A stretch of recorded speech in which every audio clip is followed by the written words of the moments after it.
You're watching London Weekend Television, part of the ITV network. Good evening, welcome to the news and sport from ITN. Tonight's headlines: TUC calls for day of mass action to fight coal shutdown. Tory backbenchers turn up the heat on Major over pit closures. And world leaders pay tribute to former German Chancellor Willy Brandt.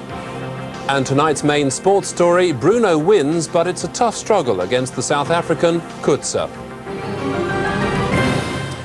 Trade union leaders today met in emergency session and agreed to organise a massive campaign in support of the miners. A national rally will be held in London next Sunday. Conservative MPs opposed to the pit closures are expected to speak. Echoes from the past, a call for industrial action outside the TUC as pressure continues to save 30,000 mining jobs.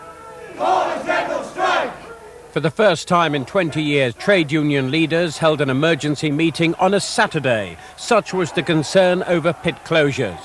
The miners' leader, Arthur Scargill, made his first appearance in 4 years at the General Council, and the talk was of a national day of action against pit closures next Sunday. But the TUC General Secretary Norman Willis said it was important to widen the demonstration to protest against the growing number of job losses in Britain affecting so many people. They are scared, they're worried and they're angry about the continual report of loss of jobs, the rundown of the manufacturing industry, threats to public employment right across the board. The NUM leader, while not ruling out industrial action, called on the government to think again.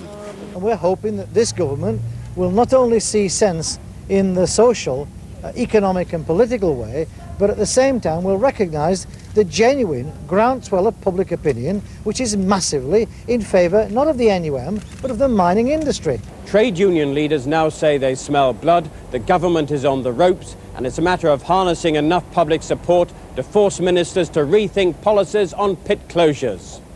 For miners' leader Arthur Scargill, it'd been a good day, with 2 mass demonstrations next week. He couldn't have asked for more support, and he'll need it.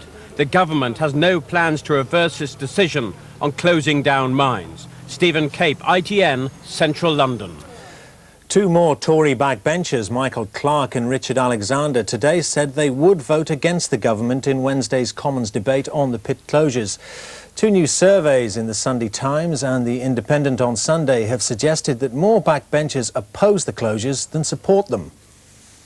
The one cabinet minister with a mining constituency, Home Secretary Ken Clarke, wasn't there to receive these demonstrators today.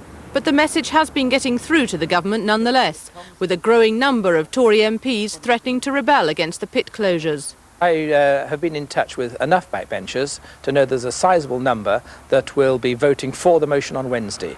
I wish to make it quite clear we are not voting against the government, we are voting for the retention of the coal industry.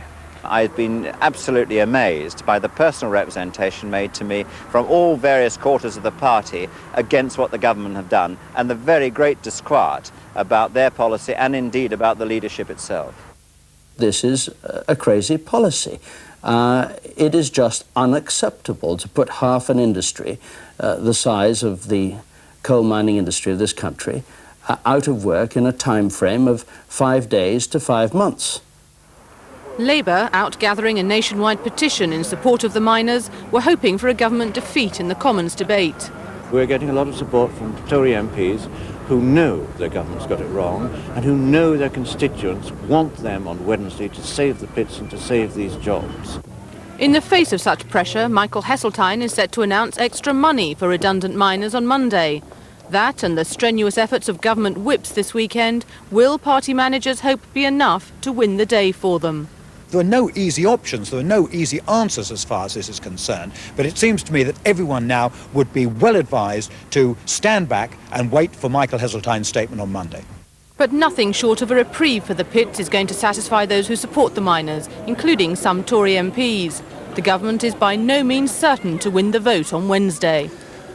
Roy Link, the leader of the Union of Democratic Mine Workers, is preparing to spend his 3rd night down a pit in Nottinghamshire in protest at the closures. He's called on everyone to switch off their lights for a couple of minutes tomorrow night to show their support. This evening at a rally in Chesterfield, Arthur Scargill urged all miners to unite against the closures. Derbyshire miners facing the sack were the guests of honour. The platform a mix of the left and the right. Labour MPs Tony Benn and Dennis